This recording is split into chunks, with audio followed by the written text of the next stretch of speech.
கீழடி அகழ்வாய்வு முடிவை இருட்டடிப்பு செய்யும் வேலையை மத்திய அரசு செய்கிறது என்று மார்க்சிஸ்ட் கம்யூனிஸ்ட் கட்சி எம்பி சு வெங்கடேசன் குற்றம் சாட்டியுள்ளார். மதுரையில் நடைபெற்று வரும் சர்வதேச தொல்லியல் கருத்தரங்கில் பங்கேற்ற பின்னர் செய்தியாளர்களுக்கு பேட்டியளித்த அவர் இதனை கூறினார்.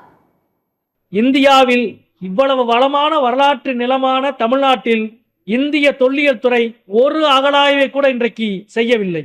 செய்யப்பட்ட அகழாய்வு முடிவுகளையும் வெளியிட மறுப்பது கடும் கண்டனத்துக்குரியது என்பதையும் இந்த நேரத்தில் தெரிவித்துக் கொள்கிறேன். சட்டசபை தேர்தல் வந்த உடனே தமிழ்நாடு, தமிழ் மொழி, தமிழ் பண்பாடு இதெல்லாம் நிறைய ஞாபகத்துக்கு வரும். ஆனால் தமிழ்நாட்டின் வரலாறு ஞாபகத்துக்கு வராது, கீழடி ஞாபகத்துக்கு வராது, கீழடியினுடைய அகழாய்வு ஞாபகத்துக்கு வராது.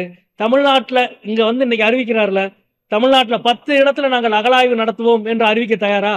தமிழ்நாட்டு மண்ணுக்குள் நுழைந்தாலே உங்கள் வரலாற்றுக்கு எதிரான உண்மைதான் வெளிவரும். எனவே தான் அதை மறைப்பதற்கு அவர்கள் தங்களது எல்லா முயற்சிகளையும் செய்கிறார்கள்.